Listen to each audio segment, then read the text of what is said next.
দাঁড়ান দাঁড়ান, ধাক্কায় না ধাক্কায় না। দেখেন এখানে লেবু পরিবহন করা হয় জিপ গাড়ির ভেতরে করে, খুবই অদ্ভুত দৃশ্য।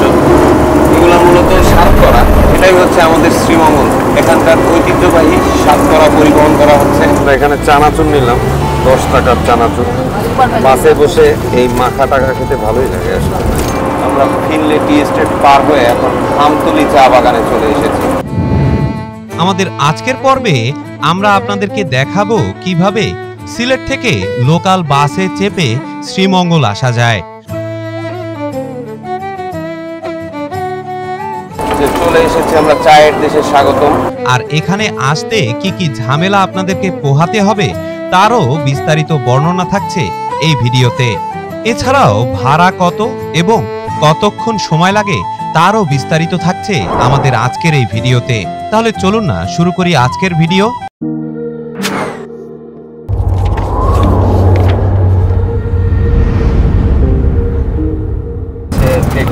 শুভ সকাল বন্ধুরা, আমরা সিলেট থেকে যাত্রা শুরু করেছি এখন শ্রীমঙ্গল যাওয়ার উদ্দেশ্যে। আর সেই জন্য আমরা এখন যাচ্ছি কদমতলী বাস স্ট্যান্ডে। একটা সিএনজি নিলাম, এখানে আম্বরখানা পয়েন্ট থেকে সিএনজি ভাড়া হচ্ছে প্রায় 200 টাকা। আমরা এখন সিএনজিতে করে যাচ্ছি। আর আমার সাথে বরাবরের মতো দুষ্ট ছেলেটা রয়েছে। আর পারলাম না আজকে সাতকড়া দিয়ে যে গরুটা মারলাম না, পুরো সাটা। এখন আমরা যাবো কিসে? আমাদের শ্যামঙ্গল কিসে যাবো? আমরা যাবো, ট্রাই করতেছি সবসময় তো বিভিন্ন ইয়েতে যাই, লোকাল বাসে কখনো যাই না, ট্রাই কি করে দেখা যায়। Let's move. আম্বরখানা পয়েন্ট থেকে কদমতলী বাস স্ট্যান্ড পর্যন্ত যেতে মোটামুটি আধা ঘন্টার মতো সময় লাগে। আর এই বাস স্ট্যান্ডটি শহরের একেবারে বাইরের দিকে পড়েছে। সিলেটে আপনারা বাস স্ট্যান্ড কিংবা রেল স্টেশন যেখানেই যেতে চান না কেন, আপনাদেরকে এই সুরমা নদীর ব্রিজ পার হয়ে তারপরে যেতে হবে। আর সুরমা নদীর উপরে কিন্তু বেশ কয়েকটা ব্রিজ রয়েছে, তার মধ্যে বিখ্যাত কিন ব্রিজটাও রয়েছে। তবে আমরা কিন্তু শাহজালাল ব্রিজ পার হয়ে এখন কদমতলী বাস স্ট্যান্ডে যাচ্ছি।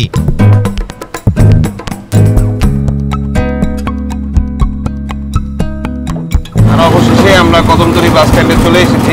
এখান থেকে বিভিন্ন জেলায় বাস ছেড়ে যায়, এমনকি ঢাকার বাসও এই জায়গা থেকে ছেড়ে যায়।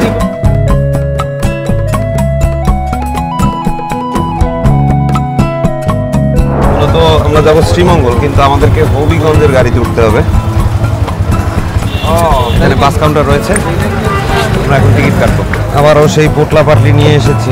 আমরা এখান থেকে সরাসরি চলে যাব হচ্ছে শ্রীমঙ্গল। তবে শ্রীমঙ্গলের কিন্তু সরাসরি বাস নেই, মূলত এই বাসগুলো হচ্ছে হবিগঞ্জের বাস। এখান থেকে শ্রীমঙ্গলের টিকিট কেটে নিতে হবে। মূলত এই বাসগুলো হবিগঞ্জ এবং শ্রীমঙ্গল যায়, আমরা এই বাসেই টিকিট কাটবো। টিকিট কত করে?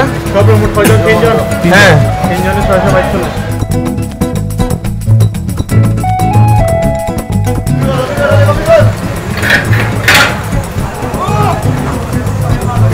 ভাড়া বললো 645 টাকা 3 জনের।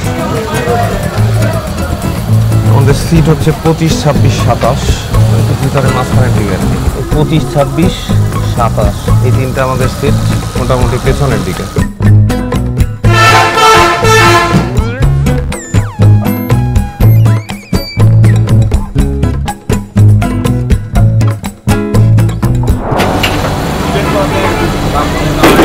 গাড়ি হচ্ছে গেট লক সার্ভিস। আমরা সিলেট থেকে যাত্রা শুরু করলাম, এখান থেকে যেতে মোটামুটি 2 থেকে আড়াই ঘন্টা সময় লাগবে। এটা হচ্ছে কদমতলী বাস স্ট্যান্ড। সিলেটের এই বাস স্ট্যান্ড থেকেই বিভিন্ন জেলায় বাস ছেড়ে যায়, বিশেষ করে সিলেটের আশেপাশের জেলা থেকে শুরু করে দূরবর্তী জেলাতেও এখান থেকেই বাস ছেড়ে যায়।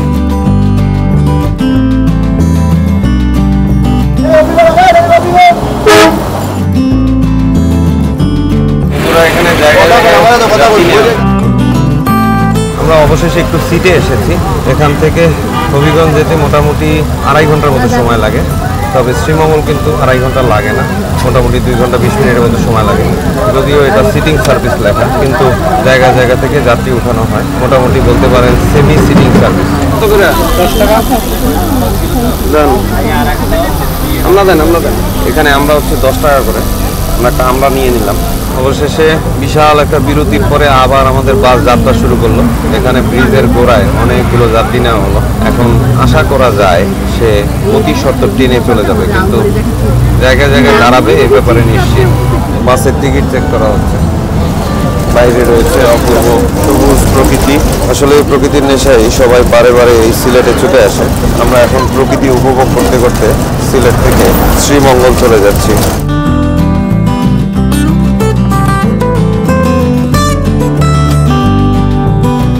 আর দেখতে দেখতে আমাদের বাসটি ঢাকা সিলেট হাইওয়ের উপরে উঠে গেল। আর এই দিককার রাস্তাঘাট বর্তমানে খুবই ভালো করা হয়েছে, অর্থাৎ আরসিসি ঢালাই দেয়া হয়েছে। মূলত এই রাস্তাটি পুরোটাই 4 লেনের রাস্তা করা হবে, যার কারণে রাস্তার কাজ চলমান রয়েছে। তবে যেমনটা আপনারা জানেন, সিলেট হচ্ছে বৃষ্টির শহর। আর দেখতে দেখতে আমাদের এখানেও কিন্তু বৃষ্টি শুরু হয়ে গেল। আর বৃষ্টি মানেই হচ্ছে বাসের সাবধানে চলাফেরার একটা বার্তা। সাধারণত বৃষ্টি হলে গাড়ির গতি অর্ধেকে নামিয়ে নিয়ে আসতে হয়, নয়তো বড় কোনো দুর্ঘটনার সম্ভাবনা থাকে।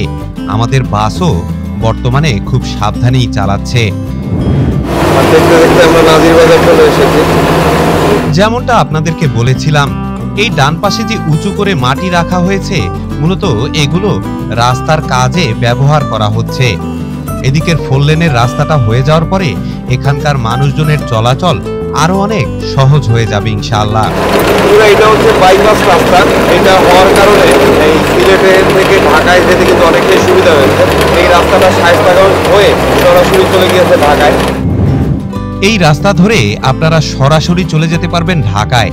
তবে শায়েস্তাগঞ্জের আগে হাতের ডান দিকে চলে গেলে আপনারা চলে যেতে পারবেন হবিগঞ্জে। আর যদি হাতের বাঁ দিকে চলে যান তাহলে আপনারা চলে যেতে পারবেন শ্রীমঙ্গলে। যেহেতু আমাদের গন্তব্য হচ্ছে শ্রীমঙ্গল, তাই আমরা ওই হাতের বাঁ দিকের রাস্তায় প্রবেশ করব। বৃষ্টি শুরু হয়ে গিয়েছে। সিলেট থেকে আপনারা সকাল 5:30 থেকেই হবিগঞ্জ কিংবা শ্রীমঙ্গলের বাস পাবেন। আর একেবারে রাত 9:30 পর্যন্ত চলাচল করে এই বাস। ওই দিক থেকে যদি আবার আসতে চান সেক্ষেত্রে কিন্তু 7:15 পর্যন্ত সর্বশেষ বাস পাবেন। এক সময় বাংলাদেশের সবচেয়ে দৃষ্টিনন্দন রাস্তা ছিল এই ঢাকা সিলেট এন হাইওয়েটি, কিন্তু সময় বাড়ার সাথে সাথে যানবাহনের পরিমাণ অতিরিক্ত মাত্রায় বেড়ে গিয়েছে, যার কারণে এই রাস্তা এখন আর অতটা দৃষ্টিনন্দন নেই। অতীব সত্বর এই জায়গায় 4 লেন না করা হলে যানবাহন চলাচলে অনেকটা সমস্যার সম্মুখীন হবে, যার কারণে এক্সপ্রেস হাইওয়ের কাজ চলমান রয়েছে। তবে বর্তমানে যতটুকু রয়েছে তাও কিন্তু একেবারে নেহায়েত মন্দ নয়। আর এই কারণে অনেকটা নির্বিঘ্নে আপনারা এই পথ ধরে চলাফেরা করতে পারবেন। আর দেখতে দেখতে আমরা কদমতলী বাজারে চলে এসেছি। মূলত এখন পর্যন্ত প্রায় 1 ঘন্টা চলার পরেও আমরা কিন্তু সিলেট জেলায় ছাড়তে পারিনি। আরো বেশ খানিকটা পথ যাওয়ার পরে আমরা ওই শায়েস্তাগঞ্জে পৌঁছে যাব। এই বাসটা হচ্ছে সিটিং সার্ভিস। সিট ভরে গেলে আর এক্সট্রা কোনো যাত্রী উঠানো হয় না। এদিক থেকে সার্ভিস খুবই ভালো। মাশাআল্লাহ। আমরা গোয়ালা বাজারে চলে এসেছি। সিলেটের মধ্যে অন্যতম জমজমাট একটা জায়গা। আসলে এই বাজার জায়গাগুলোতে যানজট লেগেই থাকে। যদিও কিছুদিনের মধ্যে এখানে কিন্তু 4 লেনের কাজ শুরু হয়ে যাবে। অলরেডি কাজ চলছে। এই গোয়ালা বাজারের পরেই কিন্তু আপনারা দেখতে পাবেন কিছু কিছু জায়গায় কাজ শুরু হয়ে গিয়েছে। এদিকেও ভবিষ্যতে কাজ হবে ইনশাআল্লাহ। যেমনটা দেখতে পাচ্ছেন এখানে কিন্তু রাস্তার কাজ শুরু হয়ে গেছে। অলরেডি মাটি ফেলানো হয়েছে। এখানে 4 লেনের কাজ শুরু হয়ে গেছে এবং জায়গায় জায়গায় যে দেখেন কালভার্ট এক্সটেন্ড করা হচ্ছে। সেগুলোটা দিয়ে 4 লেনের কাজ চলছে। আর চলতে চলতে আমাদের চোখে পড়ল চমৎকার একটা আয়রন স্ট্রাকচারের ব্রিজ।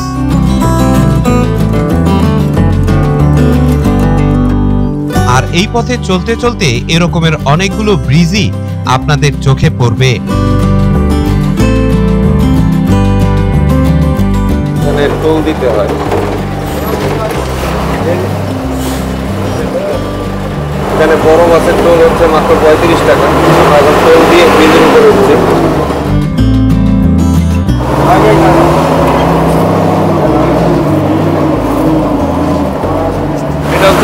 শেরপুর সেতু। আমরা এখন সেতু পারছি। সেতুটা অত্যন্ত চমৎকারভাবে তৈরি করা, আয়রন স্ট্রাকচারের, সেই ব্রিটিশ পিরিয়ডে খুবই ছোট একটা সেতু, কিন্তু সেই হিসাবে টোল কিন্তু নেহায়েত কম নয়, 35 টাকা।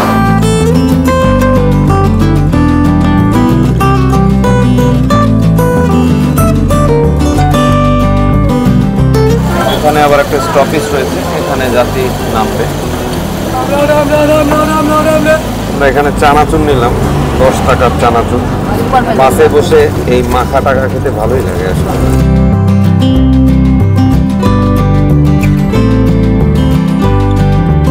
মূলত এই বাসটা সরাসরি হবিগঞ্জ যাবে, আর আমাদেরকে ওই বাইপাস নামতে হবে। ওখান থেকে আবার 50 টাকা করে বাসে অথবা সিএনজিতে যাওয়া যাবে। আমরা ওই বাইপাসে নিয়ে যাবো। আমরা বাইপাস চলে এসেছি। এটা হচ্ছে শায়েস্তাগঞ্জের আগে। এদিক দিয়ে দুইটা পথ দুই দিকে চলে গিয়েছে, এক পাশে হচ্ছে হবিগঞ্জ আর এক পাশে শ্রীমঙ্গল। আমাদের ব্যাগ নিয়ে নিচ্ছি। মূলত আমরা ভুল বাসে চড়েছি। আমরা যদি সরাসরি শ্রীমঙ্গলের বাসে উঠতাম তাহলে এভাবে ভেঙে ভেঙে আমাদেরকে আর শ্রীমঙ্গল যাওয়া লাগতো না। ভুল করে আমরা হবিগঞ্জের বাসে চড়ে বসেছি। অকথ্যা এখন বাধ্য হয়ে এখানে আবার হবিগঞ্জ টু মৌলভীবাজারের বাসে চেপে এখন আমাদেরকে শ্রীমঙ্গল যেতে হচ্ছে। A few moments later. আমরা আবার বাসে উঠলাম। এই গাড়ি হবিগঞ্জ থেকে এসেছে, এটা যাবে সরাসরি মৌলভীবাজার, মাঝখানে শ্রীমঙ্গল আমরা নেমে যাব। সিট রাখছো? সিটও পেয়ে গিয়েছি। দাঁড়ান দাঁড়ান, ধাক্কায় না ধাক্কায় না। মূলত আমরা বাইপাস থেকে আবার শ্রীমঙ্গলের গাড়িতে উঠলাম, আর এখানে গাড়ি দাঁড়াতেই আমরা চানাচুর ইত্যাদি বিক্রি শুরু হয়ে গেছে। অনেকটা সেমি লোকাল বাসের মতো এগুলো, ডাইরেক্ট বাস সার্ভিস আপনারা পাবেন।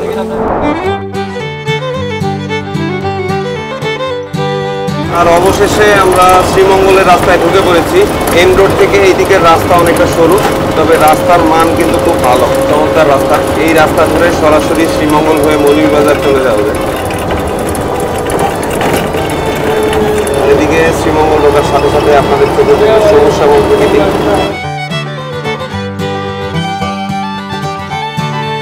এখান থেকে শ্রীমঙ্গল যেতে 40 মিনিট সময় লাগে, আর মৌলভীবাজার যেতে আবার শ্রীমঙ্গল থেকে 40 মিনিট সময় লাগে। আমাদের গন্তব্য হচ্ছে শ্রীমঙ্গল।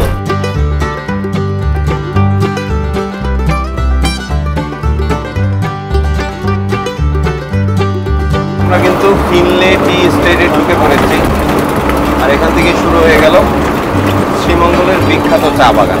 এই হচ্ছে ফিনলে টি গার্ডেন, এখান থেকেই শুরু।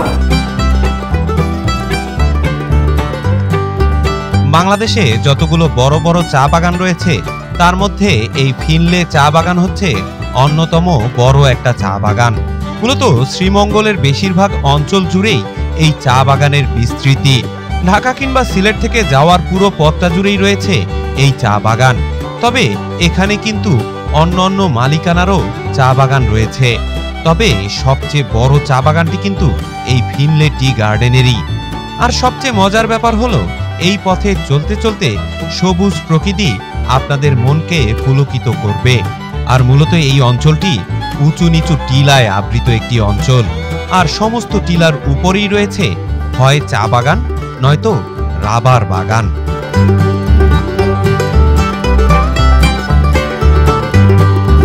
একটা গ্যাস বিল, এটা হচ্ছে রশিদপুর গ্যাস বিল। এখান থেকে গ্যাস উত্তোলন করা হয় এবং এটা ডিস্ট্রিবিউট করা হয় সারা বাংলাদেশে।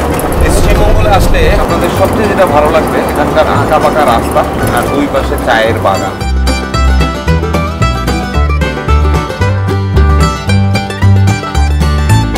আমরা ফিনলে টি এস্টেট পার হয়ে এখন আমতলী চা বাগানে চলে এসেছি। এখানে বিভিন্ন কোম্পানির চা বাগান রয়েছে।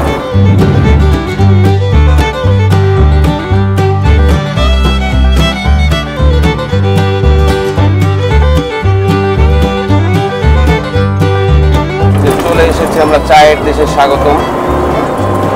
এটাই হচ্ছে শ্রীমঙ্গলের সিম্বলিক একটা স্ট্যাচু। যারা শ্রীমঙ্গল বেড়াতে আসে এখানে এসে কিন্তু ফটো শুট করে ঘোরাফেরার পাশাপাশি। যেহেতু আমরা বাসে যাচ্ছি তাই এই জায়গাটা আমাদেরকে বাসেই দেখতে হচ্ছে। যদি সময় পাই তাহলে আমরা কিন্তু সিএনজিতে এসে দেখে যাবো।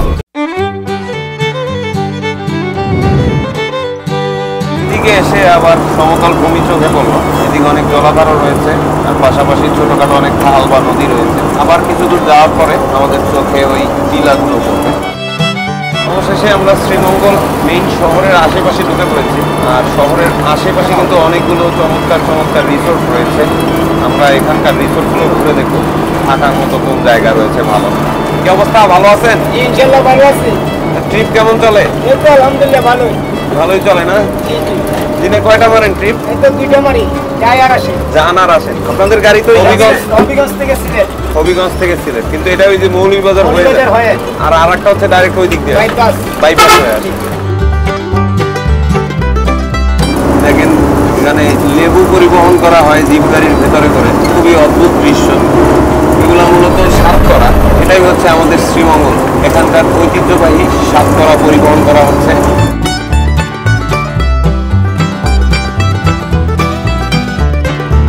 বন্ধুরা, অবশেষে দেখতে দেখতে আমরা কিন্তু শ্রীমঙ্গল চলে এসেছি। আর অবশেষে আলহামদুলিল্লাহ সহি সালামতে আমরা চলে এসেছি। এখন আমরা নামবো। ভাই ধন্যবাদ। সুতরাং বন্ধুরা, এই ছিল আমাদের সিলেট থেকে শ্রীমঙ্গল যাত্রা। ইনশাল্লাহ আগামী পর্বে শ্রীমঙ্গলের দর্শনীয় জায়গা আমরা ঘুরে দেখবো। সে পর্যন্ত বিদায়। আসসালামু আলাইকুম।